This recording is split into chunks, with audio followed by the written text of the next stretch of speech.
Malawi Today. Ina apa ndili ndi kalata imene yalembedwa ndi gulu lina la Silamu.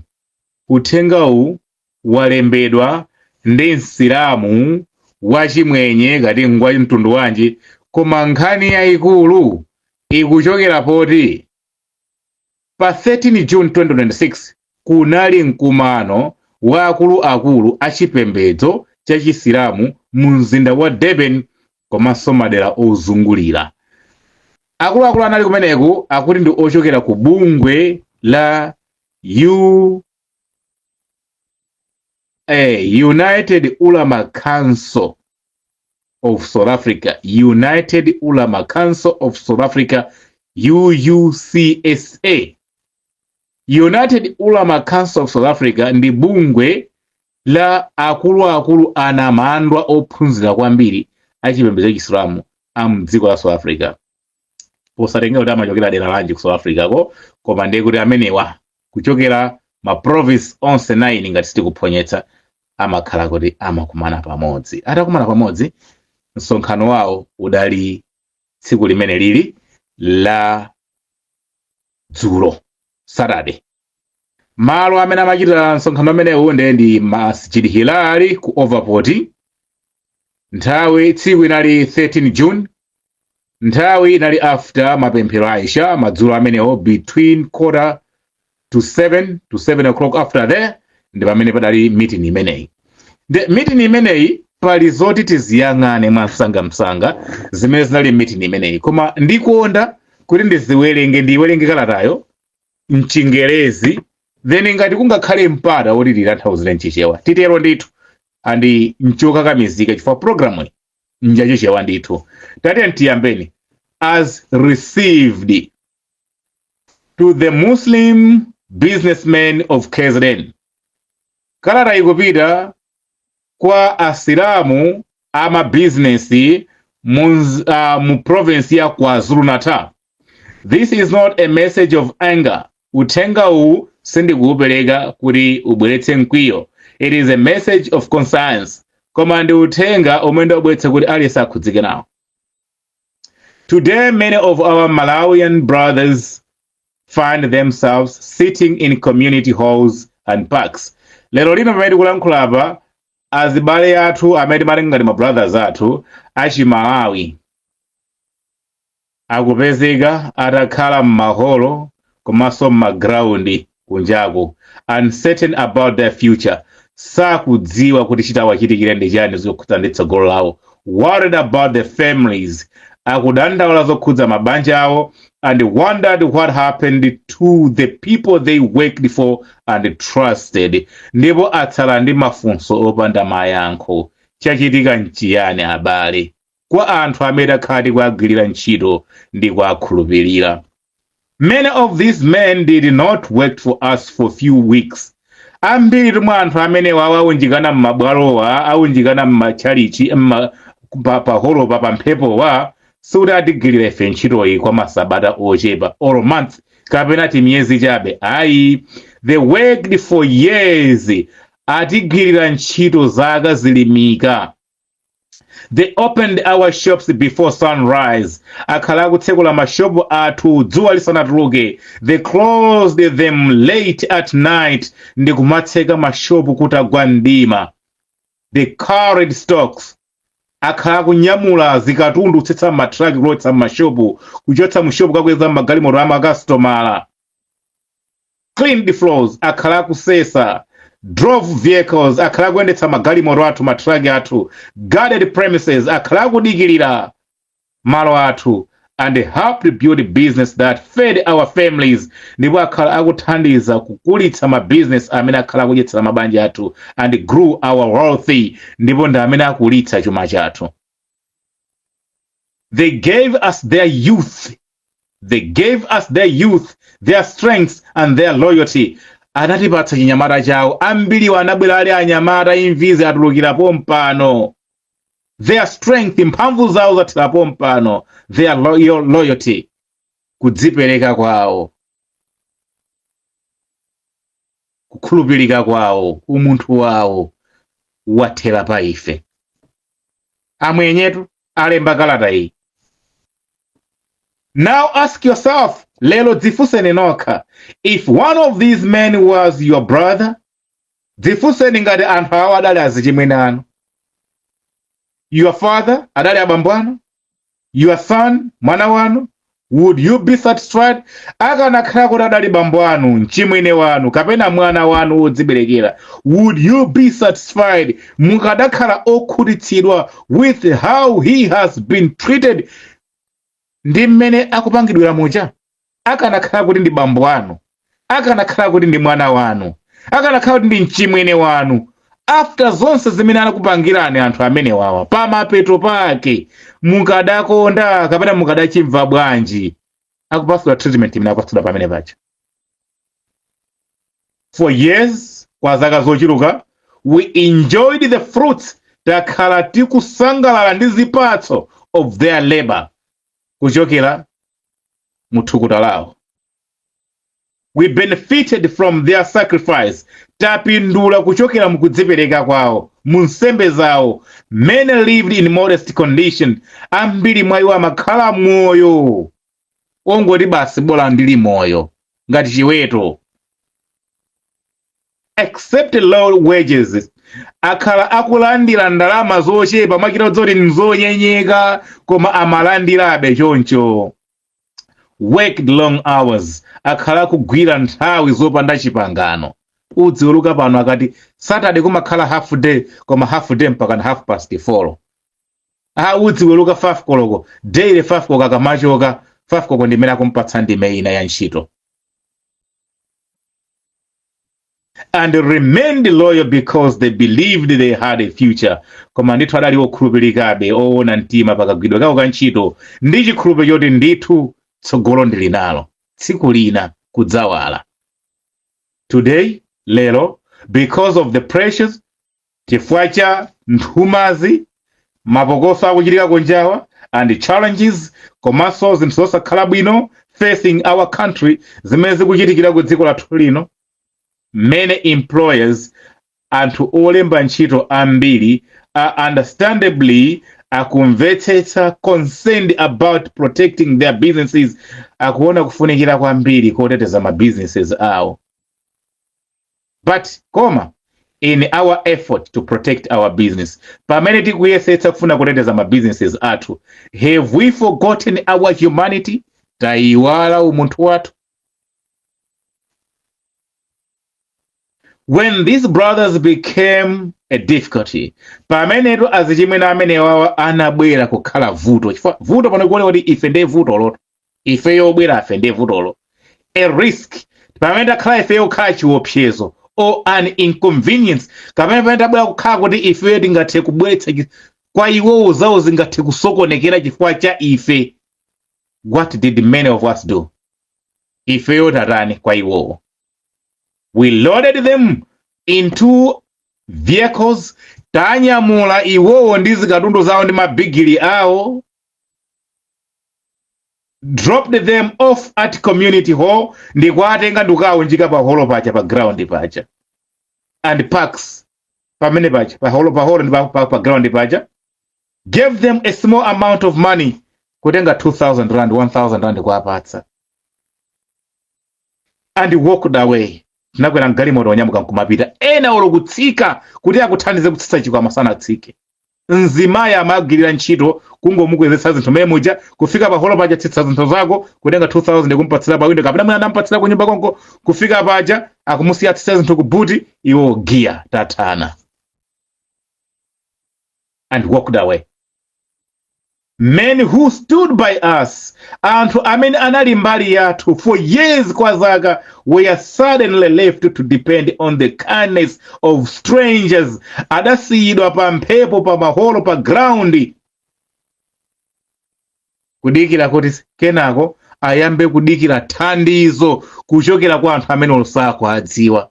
Lero lino akudya chakudya chimene chikungobwera ndi munthu wina aliyense, madzi, zozisamalira ukhondo wawo ngati azimayi, sakudziwa kuti kandezo kuchokera kuti, koma munthu amene amuthandiza to build their families, kukulererani ana m'manyumbamo kwa zaka nzimayi mphamvu zake wathula pano, mwakamusiya malo amene sakudziwa kuti kodi thandizo langa lichokera kuti.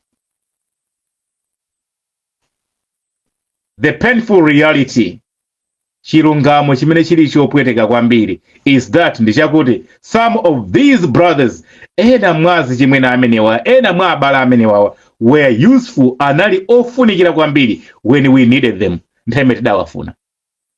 Anali anthu ofunikira nthawi imene ifeyo timafuna, anali anthu ogwira ntchito nthawi imene ifeyo timafuna mopanda kuwerenga. But when circumstances changed, koma nyengo zitasintha, they were treated as tough as they were someone else's problem. Anapatsidwa treatment yopweteka kwambiri, kumakira kuoneka kuti vuto ndi iwowo. This is not my problem, is someone's problem. Kuti awasema mavuto anga, mavuto awa ndi aboma la Malawi, mavuto awa ndi aboma la South Africa, ine zisandikhudze. Nje tinazitenga zinthuzo nkukazitaya pena pake, chifukwa choti ine si mavuto anga zisandikhudze. Atenga amwenye, azimayi, ana, azibambo, nkhalamba, kukazitaya papaki pamene paja, athana nazo, is not my problem. From here, you see what you do. Iwana nyamuka nkumapita. Let that sink in. Chisiyani chimene chichi chigwere mkati mwa mtima wanu, chikagunde nthumazi zanu. Men who helped build our businesses, azibambo ndi azimayi amene athandiza kumanga mabusiness athu, kukulitsa mabusiness athu, are now sleeping in halls and gathering in parks. Lero lino akugona m'maholo, akugona pa mtendere pa mphepo. Mene mutinkakayamba ntchito kwa mwenyawa, alibe kalikonse akurenta. Pano anamanga mamansion ena akurentetsa. Anali iwo wa tenant, lero ndi landlord, kuchokera mu ntchito zogwira ife. Men who worked faithfully, anthu amene akhala kugwira ntchito mokhulupirika for years kwa zaka, are now uncertain about where their next meal will come from. Lero lino asiyidwa pamalo pamene sakudziwa kuti mmene ndikudya chakudya ichi cham'mawachi chamasana chichokera kuti, mmene ndikudya chamasanachi chamadzulo chichokera kuti. Alibe nthawi yofunsa kuti chaphikidwa ndi ndani, mwathiridwamo chani, zikuti chani kuthanzi langa, bola ndiyike m'mimba kuopa kufa ndi njala. Men who left their homes, anthu amene adasiya nyumba zawo, amene adasiya midzi yawo, amene adachoka ku dziko kwawo, and families ndi mabanja awo, to help build our livelihood, amene anabwera kudzatithandiza ife kuti timange miyoyo yathu, tikhale ife chomwe tili lero lino, have been left, asiyidwa, wondering whether anyone remembers their years of sacrifice. Kwinako ali ndi mafunso madzifunsa kuti koma alipo aliyense amene akukumbukira nsembe zimene ife taperekera ku dziko lino. Inde ndife obwera tibe mapepala, inde tikuyenera kuti tidzipita, koma mu dziko la South Africa lino alipo wina wake amene akukumbukirako olo pang'ono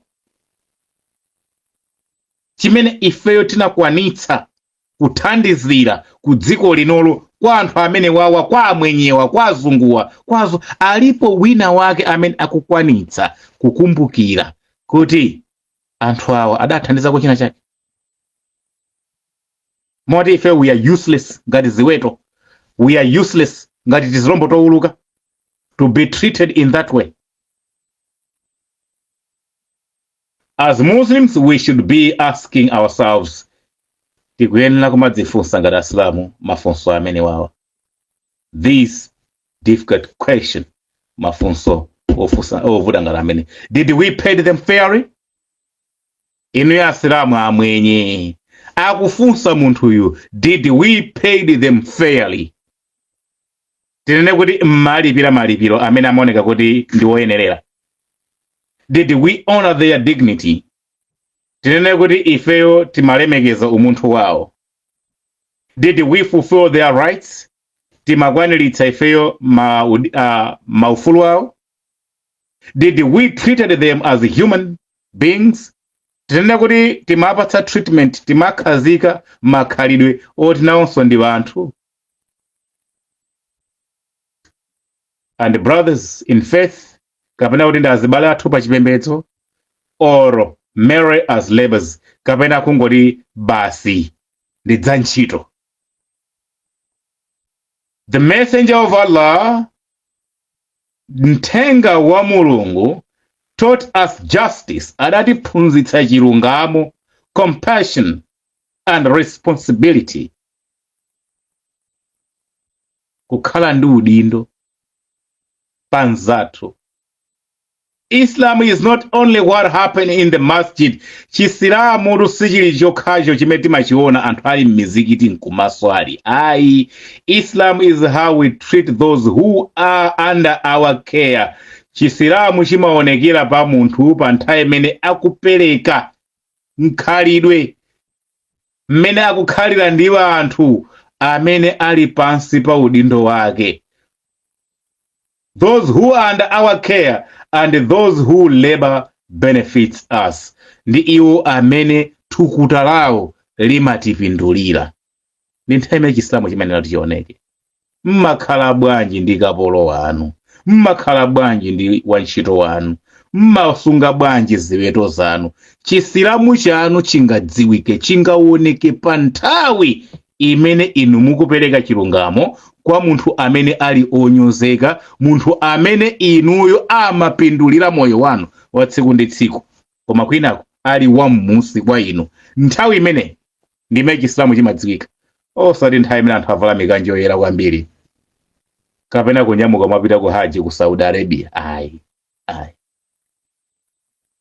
Ngati mmakwanitsa kuwalemekeza anthu chifukwa iwo ngolemekezeka kale, mmalemekeza anthu chifukwa mufuna mwakolole china chake, sikulemekeza. Uyuyuyu mmakana olokuti alowe m'nyumba mwanu, akugwira anthu ntchito kwa mwenye 5, 6, 10 years, chilichonse amalandirira pa khomo sadayamba olowapo nyumba mwa bwana wake. Nyumba mungati amalowa ndi housemaid kukangosesa nkukilira ku matoilet. Azimayi achimwenye akutsuka mbale okha, safuna mzimayi wachikuda agwire mbale zawo. Tikuziona m'manyumbamo. Kodi chimenecho ndi Chisilamunso? Afunsafunsoli ndi Isilamu.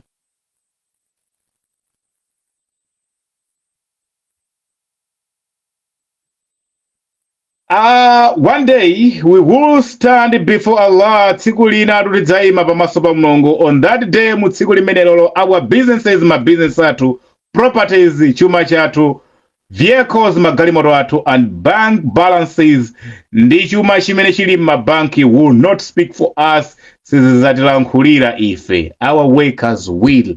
Antchito awa tikwazunzawa ndi amene adzakalankhule pamaso pa Mulungu. Imagine taganizani, a worker saying, wantchito wanu adzakalankhule pamaso pa Mulungu, ya Allah, inu Mulungu wanga, I saved him for years. Ndidagwira ntchito molemetsa kwa zaka kwa munthu ameneyu. I helped him. I helped build his businesses. Ndinamuthandiza ine ameneyu kumanga ndi kukulitsa ma business ake. I trusted him. Ndidamukhulupirira ngati m'bale wanga. When times were good, pamene nthawi zidali zabwino.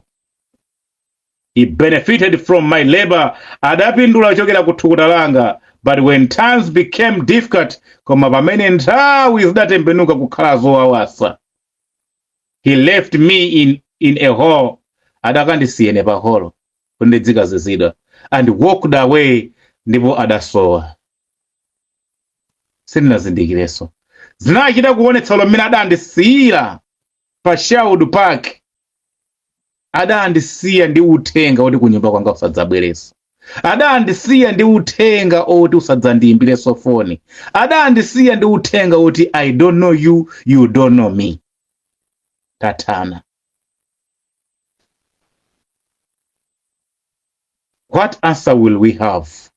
Mukudziona kuti inuyo ndi usilamu wanu, mudzakakhala ndi yankho lanji pamaso pa Mulungu.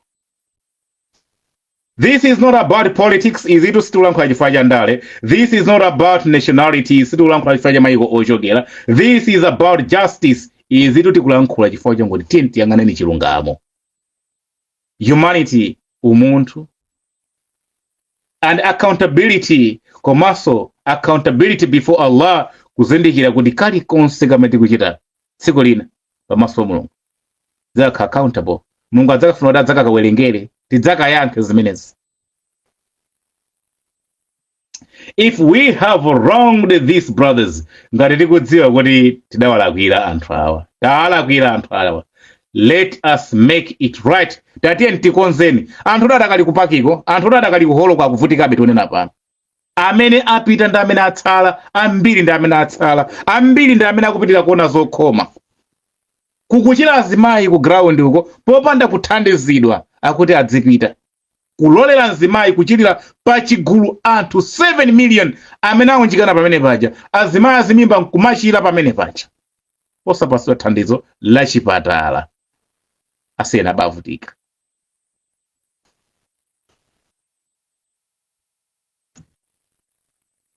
If we owe them support, ngati anthu awawa ife tiwangongola chithandizo, let us support them.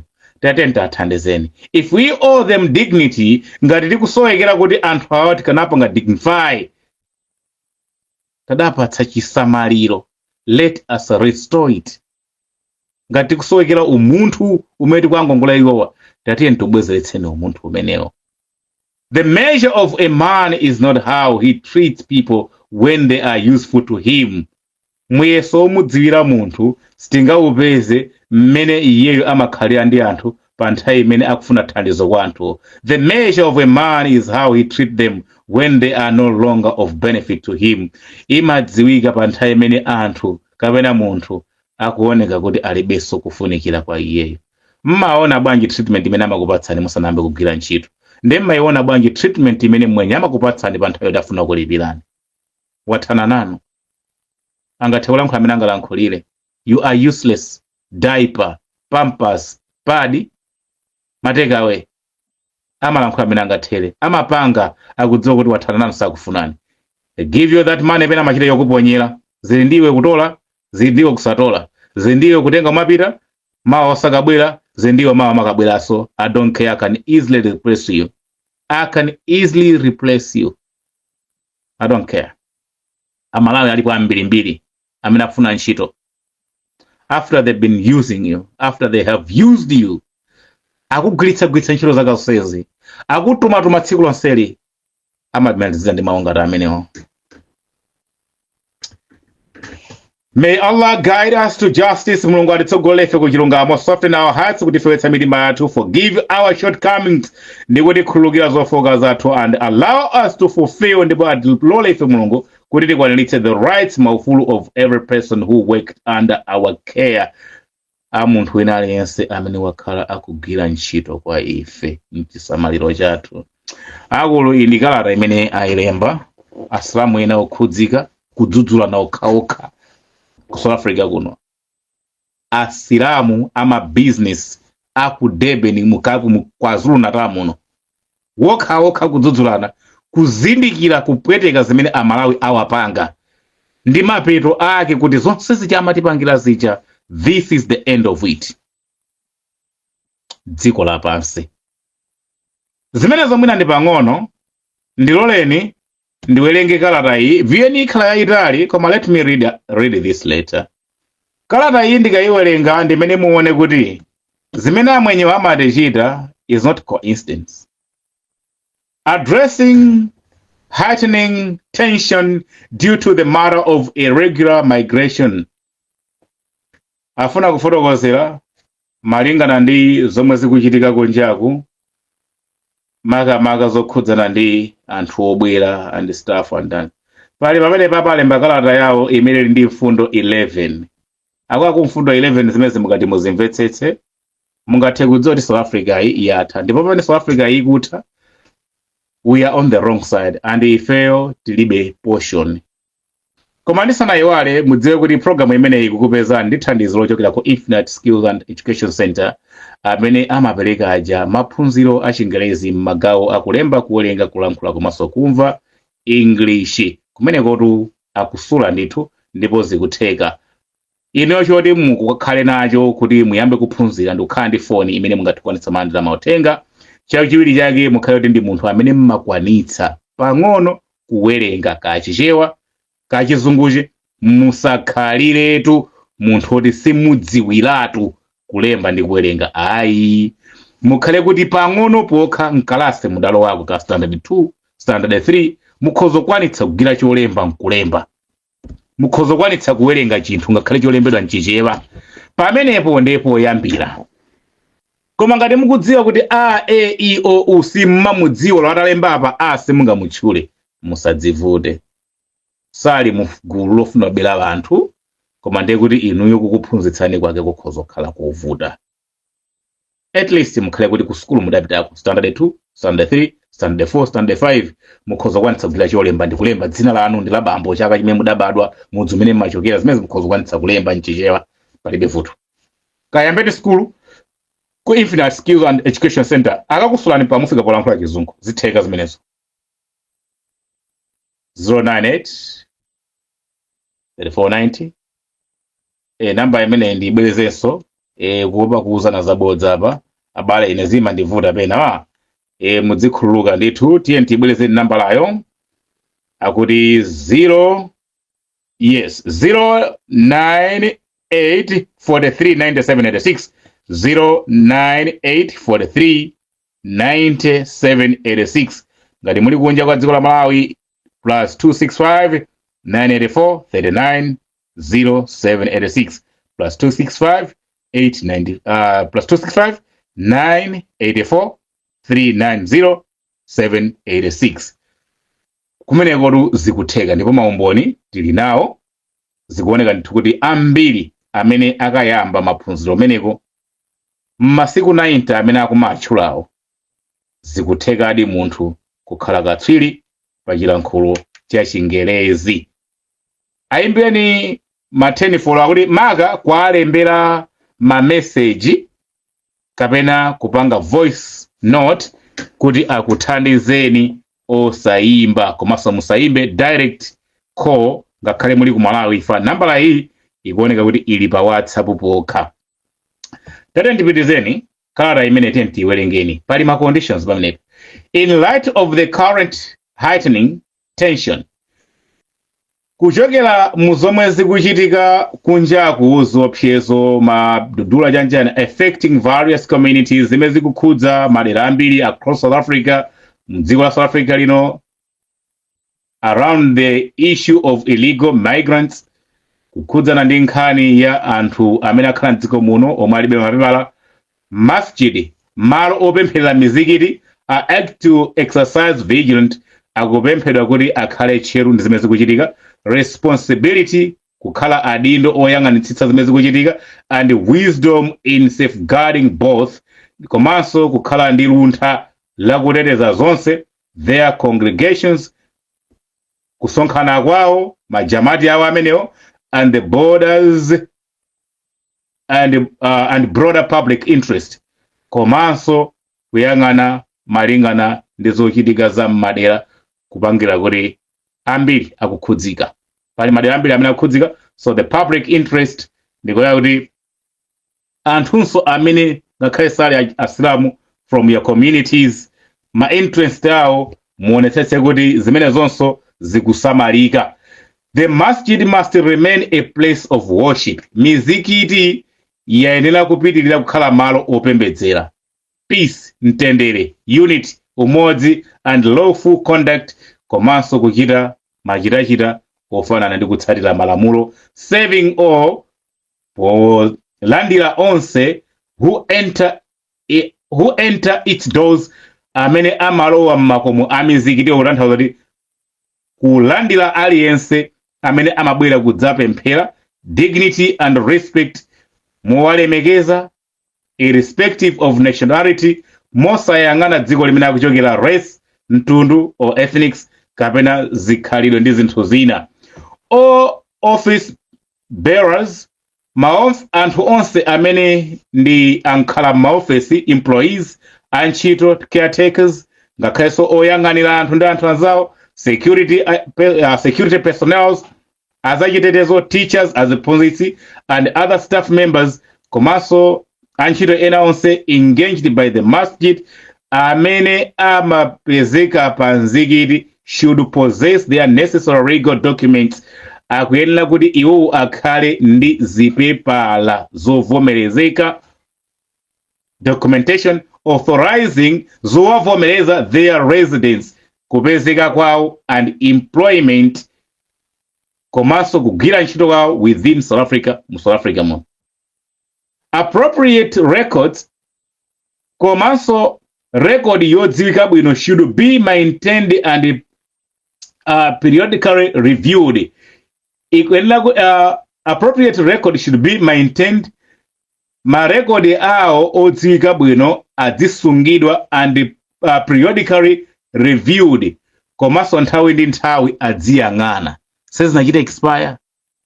Anthu amene adzigwira ntchito m'mizikitimo akhale kuti ali ndi zipepala zovomereza kukhala ndi kugwira ntchito mu South Africa muno, zimene zizisungidwa ndi akuluakulu awo amene awalemba ntchito, komanso nthawi ndi nthawi aziziyang'ana. Sezinachita expire. Sezinachita zogogodedwa.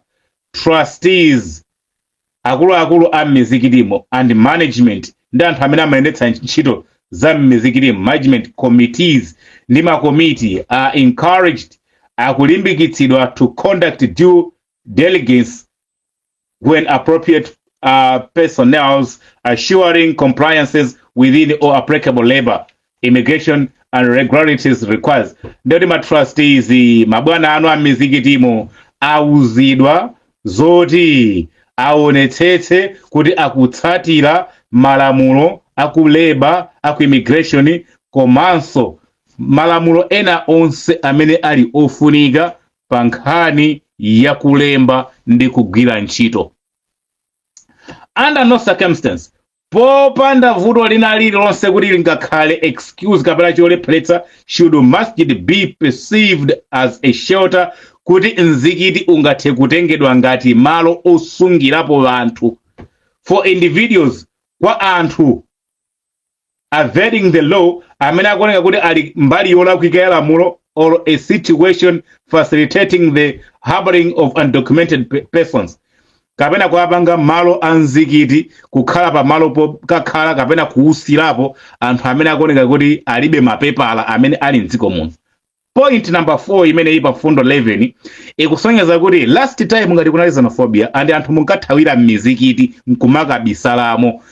Kalata iyi yatulutsidwa pa 12 June 2026 ikuti malo anzikiti uliwonse mu South Africa muno sadzasandukanso kukhala malo othawira anthu amene ali ndi vuto la zikalata nkumakausapo. Ndeulo zitavuta chotani, sadzasandukanso kukhala malo amenewo. Number 5, enhance security, khwimitsani chitetezo. Enhance security measure, khwimitsani chitetezo m'mizikitimo should be implemented. Zimene zili ndithu ziyambitsidwe, particularly during Juma, mwapaderadera makamaka masiku alachisanu.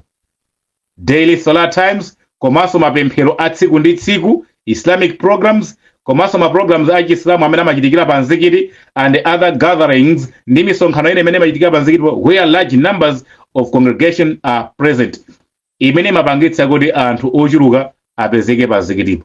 Nthawi imeneyi padzikhala chitetezo chokhwima.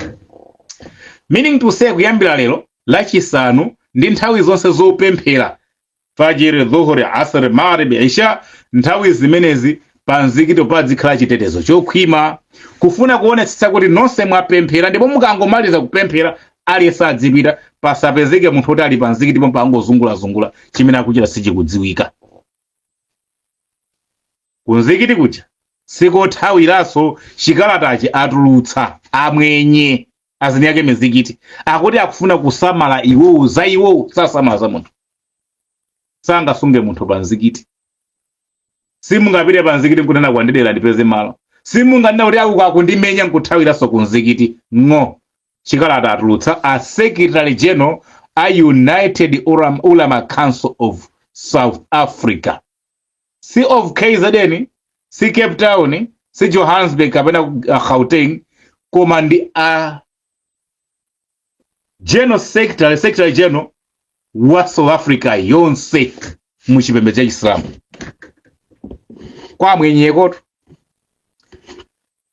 security personnel anthu onse ogwira ntchito za chitetezo should be adequately briefed adzifotokozeredwa mokwana and emergency response procedure reviewed to ensure preparedness for any unforeseen incident.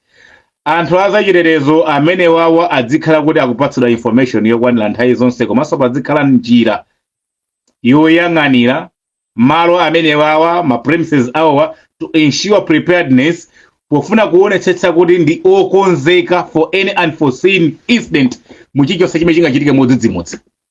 Kutanthauza kuti mizikiti alemba ma security guard a patrolling ngati mmene amagadira manyumba, kaya makamera ayika, kaya ma alarm ayika, ndiye kuti palibe munthu amene angatsalire muzikiti, palibe munthu amene angapezeke kuti angozungulazungula pa mzikiti. Ma security guard adzikhala ufulukuza kuti amwene tulukani, tifuna kutseka pano. Number 7, trustees should establish clear communication channel. Akuluakulu oyang'anira ntchito za pa mzikiti akuyenera kuyambitsa njira zolumikizana with local law enforcement, zolumikizana ndi anthu amene amalimbikitsa za chitetezo, anthu amene ma law enforcement, a polisi, a home affairs, ma security, a traffic, a metro, akhazikitse njira zimene adzilankhulana nthawi ndi nthawi kupatsana information yakalikonse kamene kakuchitika. It means sozoti anafunsana dzulo, anytime they can phone you, anytime they can come, angathe kuimbirani phone, angathe kubwera kudzafufuza kudzayang'ana pakuchitika chani. Ma channels amenewo apangidwe established, not be started or be put, koma established, zikayikidwa, zikhala kuti zayikidwa ndipo zikhala zikuyenda choncho mpaka na pa masiku amene inu ndine sitingachiloti zathaliti.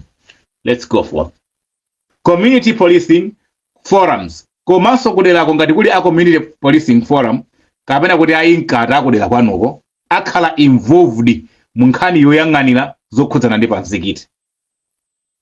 And neighborhood security structures where appropriate. Komanso madera ena kumakhala amayitcha neighborhood watch. Alisa makhalonda wanzake. Anthu andira limene lamakhala anapanga magrupu, alisa manena galimoto imene kuyenda mu street, ine kunosonde kamaja kama ka neighborhood watch, ndipo makhala ayinkata akudera mmene kwamacha community policing. Zonsezi ma structures amenewa ngati alipo kumeneko, amene udziwani kuti akhala involved, meaning to say inuyo olomudati mugwira ntchito mpanda wina wake kapena mumaoneka ku mzikiti amene atakuneneni ku home affairs, amene atakuneneni ku polisi, amene atakuneneni ku labor, amene atakuneneni ku chani simumudziwa, ndiye kuti mudzi onse lamulo limene lakhazikitsidwa ndi lomwe lija muzopanda aliyense akhalonda wanzake. Ndiye ndaganizani mukhala mu community ya amwenye, inuyo ndiye muli khungu binga ta Jumani, bibi mawa, bibi masana, bibi madzulo, pomafika foloko ngova awanyamula. This country is no longer safe for you and me. Olo titadzirama kuti ndili ndi pepala kandi ndi chani ata kuchite chipongwe sadziwika. The least we can do, let's pack our things and go. Meeting South Africa kuno sinabwere ndi ndrama, sinabwere ndi chilichonse. Kali konse kabatene nako tinakagwirira ntchito kuno tinakapeza kuno. Ngati kamene kukali kathu Mulungu akatipatsa kwinako. Koma tisakhale kuno pomadzinamiza kuti zinthu zikhala bwino andi ndipanga mwakuti. Nkhani ija yachoka m'manja mwa Dudula Moja panopo ili m'manja mwa boma.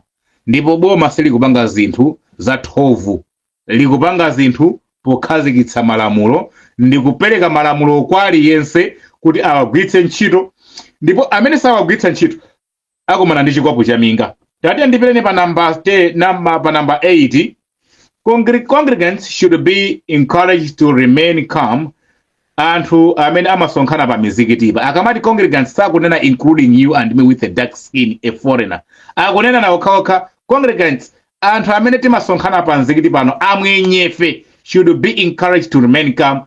Tidziuzana kuti tikhale abata. Avoid inflammatory rhetoric. Tipewe kufalitsa mauthenga amene akhoza kukhala kuti ndabodza, and refrain from secreting unverified information. Komanso tipewe kufalitsa mauthenga amene akuoneka kuti zopanda maumboni unverified, zotima zikhoza kukhala zopekedwa that may contribute to fear, zimene zingathosonkhezera kupereka mantha mitima mwa anthu, panic, kupanikizika, mwina kusokonekera anthu, kuoneka ngati anthu mwina ali pa chiopsezo kwambiri, division, mauthenga amene akhoza kukhala kuti ogawanitsa anthu, or social unrest, kapena amene angayambitse zipolowe mukukhala kwathuko. Communities, number 9, community leaders azitsogoleri ama community mwathumu should work proactively to foster social coherence. Amene wakuyenda kuti should work proactively, akuyenda kuti akhale ndithu adzigwira ntchito moonjezekera kuposa amene amagwirira pofuna kulimbikitsa chitetezo cha m'madera mwawomo, mutual respect, komanso umunthu umene ali pakati pathu, kulemekezana, and peaceful coexistence amongst all residents while respecting the law of the country. Komanso zimene azichite among all residents, kwa anthu onse opezeka muderali, ndeka ndi mahindu kandi ndani, pamene mungathe kuona mukaona ma asakusiya hindu nzawo, nzungu nzawo, nkalade nzawo, as long ali wakonkuno. Chiuthenga chonsechi chikupita kwa foreigner. Kumene kukumveka kuti kukufuna yewo komwe aone mmene akuyikira zizungu zake kukoma kwake. Oh, residents. Are you a resident? No. Okay. While respecting the law, kwina akuzimene zichitika, tikulemekeza lamulo of the country la dziko lino. Law yake ndi yani? Mukaona chinkhope chakuda ngati ajumani, chinenezeni ku polisi. For amene ndi malamulo amene ayikidwa. Respecting the law. Law ikuti chani? Pali ndale. Muslims should be reminded, asilamu akuyenera kupitiriza kukumbutsidwa, to turn sincerely to Allah Ta'ala, kuti atembenukire moona mtima kwa Mulungu through dua, kudzera mukupempha, increase salah, ndi kuonjezera kupemphera, recitation of the Quran, komanso kuwerengedwa kwa buku la Quran, dhikri, ndi kumkumbukira Mulungu. Congregants should be encouraged to engage in sincere tauba.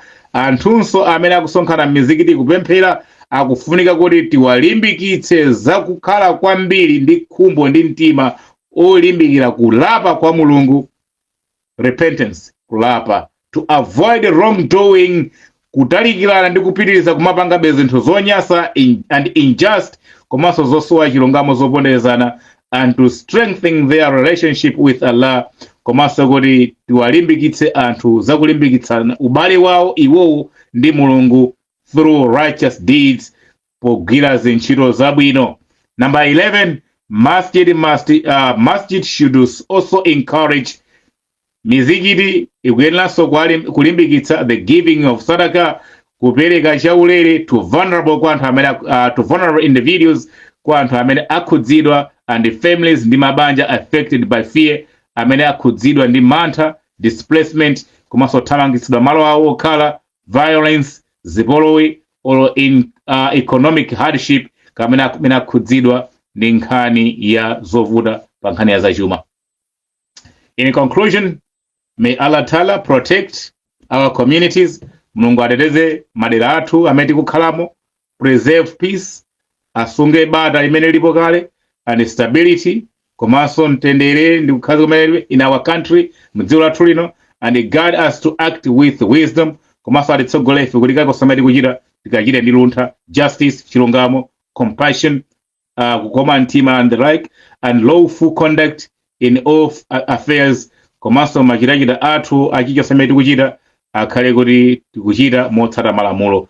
We further pray that tikupitiriza kunena further pray that tikupitiriza kupemphera kwa Mulungu kuti pray that Allah Ta'ala Mulungu wolemekezekayo accept our tauba, alandire kulapa kwathu, grant us sincerity, atidalitse ife ndi kuona mtima in worship, mukupemphera and service ndi ntchito zimene tikugwira, inspires generosity, komanso tikhale anthu okoma mitima through sadaka, pakupereka chaulere, protects all innocent people from harm, ndi kuteteza anthu onse amene ali osalakwa kuchokera ku ziwembu zosiyanasiyana, and unites our hearts upon truth, ndi kulumikiza mitima yathu pa chilungamo, mercy, zifundo, righteousness, koma mtima, and the common good, komanso zinthu zonse zimene zingatokawati zabwino tilumikizane pa zimenezo. Amen.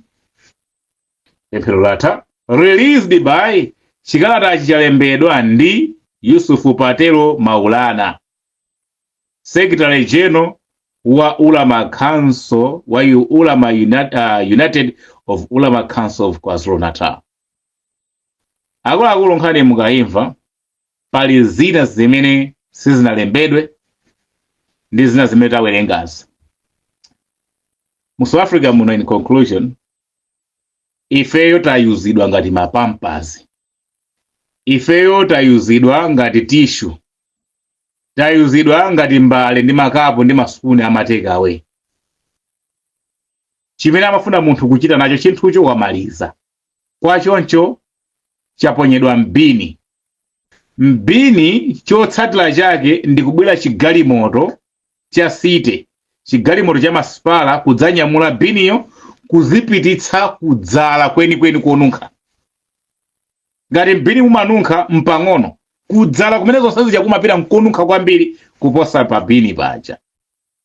South Africa, mabwana anu, amwenye anu atiyuza, amwenye athuwa atiyuza athana nafe, dzikoli latiyuza lathana nafe. Zoti ndife anthu obwera sana dziwe dzulo, zoti mdziko muno mukumalowa anthu obwera sana dziwe lero. Titachuluka timalowa muzipata zonse za dziko lino, timakhala muno, takhala muno.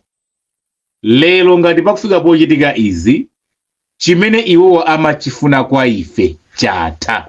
Kwachoncho there is no way you can convince them kuti muonekebe kuti ndino anthu oti muli nkufunikira kulikonse.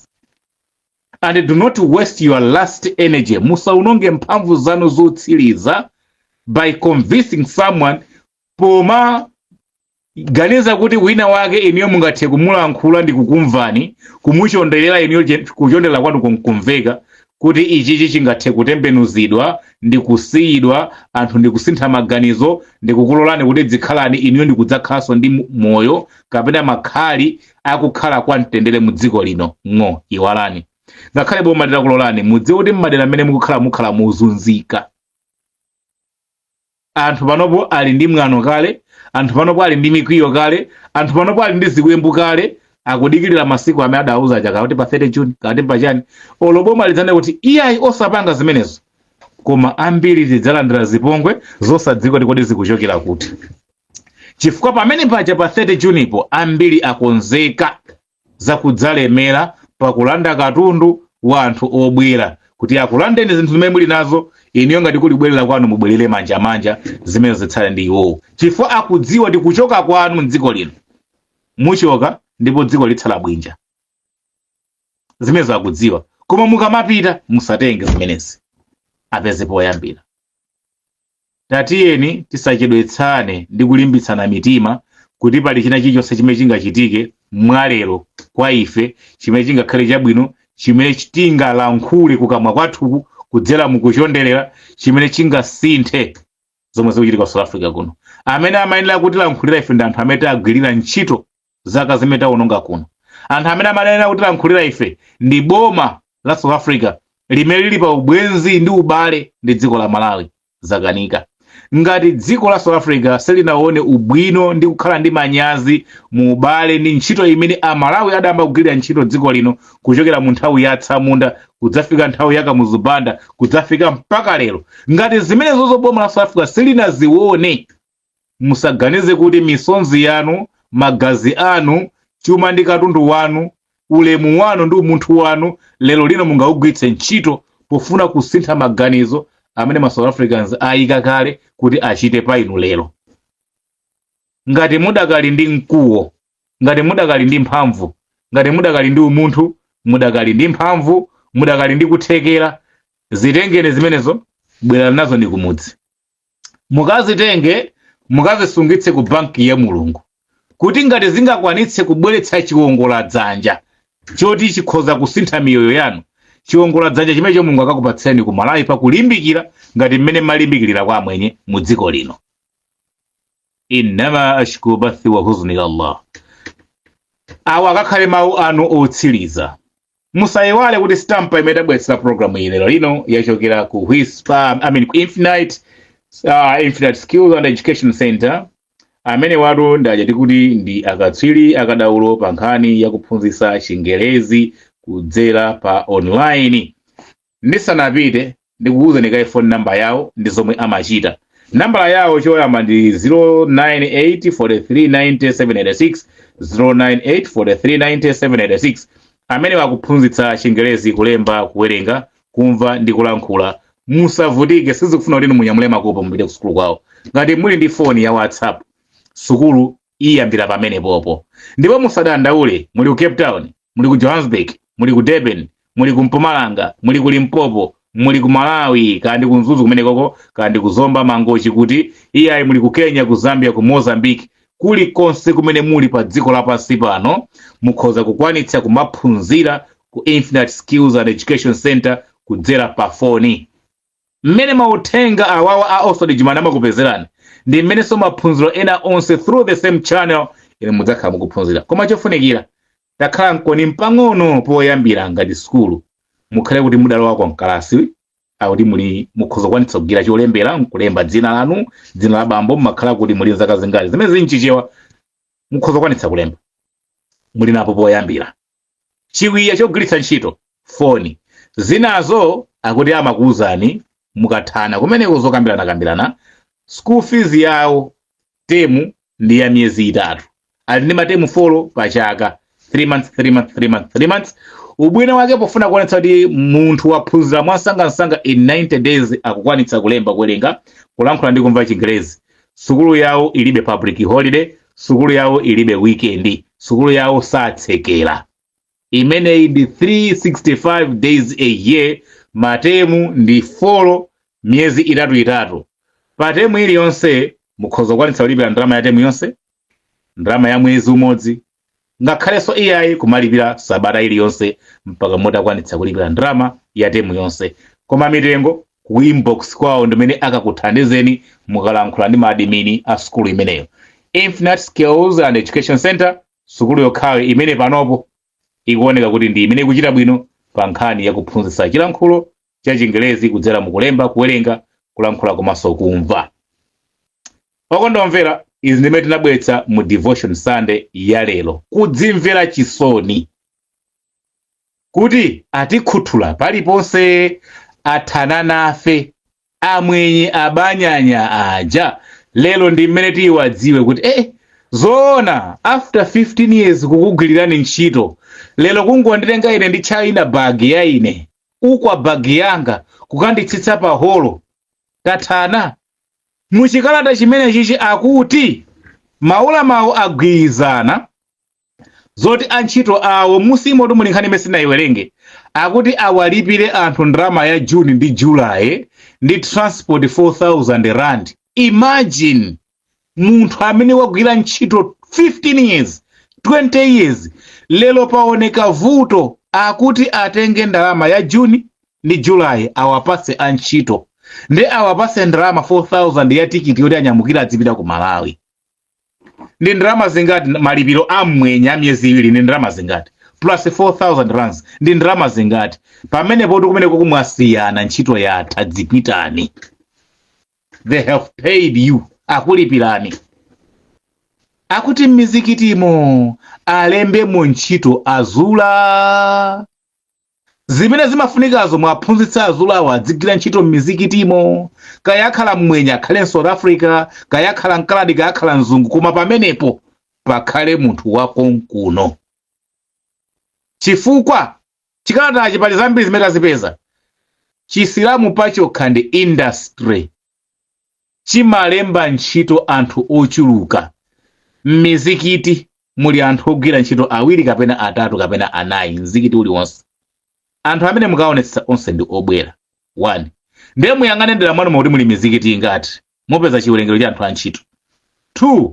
Muli ndi ma restaurant amene mati ndi halali, mmenemo muli anthu amene ndi asilamu, mukaonetsetsa ndi obwera. Ndiye muli ndi mamadalasa, pamenepo pali amene amagwira ntchito yophunzitsa, kukilina, kuphika ndi zinthu zina, amene ndi achimuna ndi asilamu, tikayang'anitsitsa ndi obwera. Pamenepo muli ndi mabungwe azachifundo za Chisilamu, mmenemo mudalembamo ntchito, tikaonetsetsa ndi asilamu, tikaonetsetsa ndi obwera alibe makalata. So mukachiona Chisilamu mabungwe, maskulu, mizikiti ndi zochitika zambiri, payokha Islam ndi industry, ndi organization Chisilamu chimene chimalembaso antchito ochuluka ngati mmene makampani ena alili.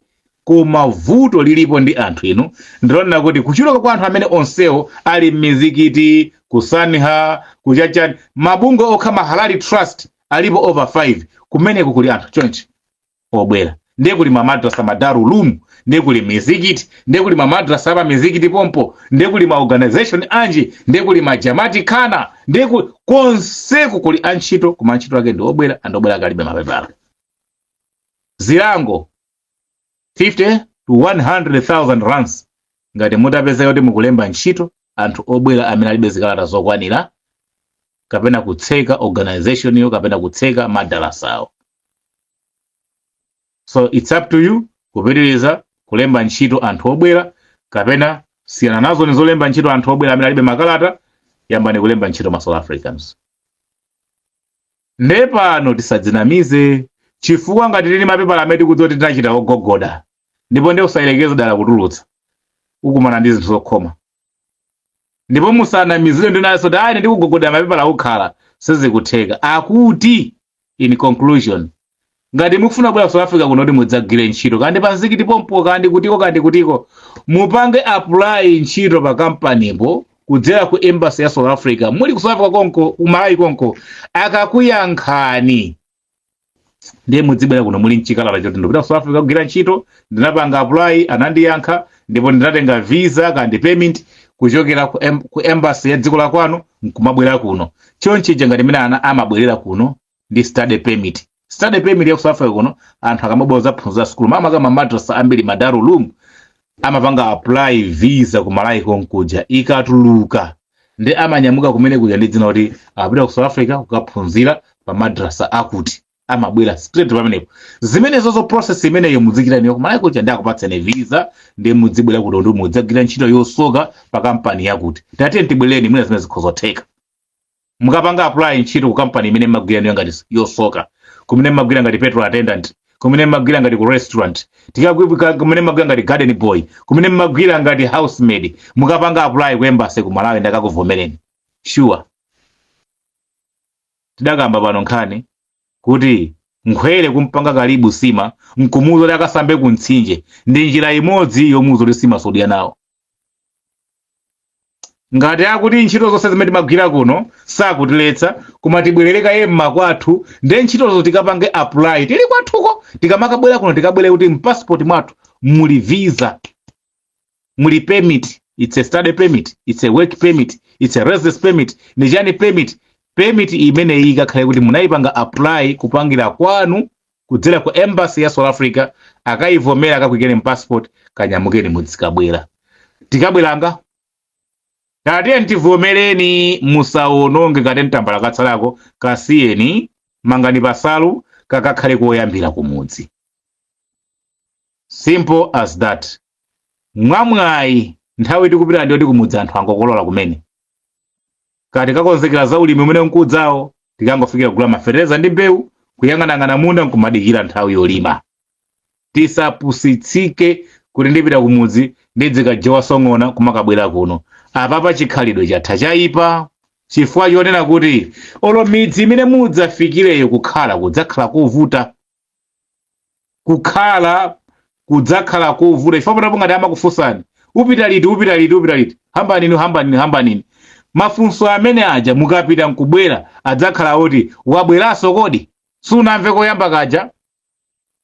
Zowawa zitisaka ndipo kenako tisowa mtendere kuposa pamenepo. Ngati kuli kothekera muli ndi ana muli ndi azikazi atumizeni kumudzi.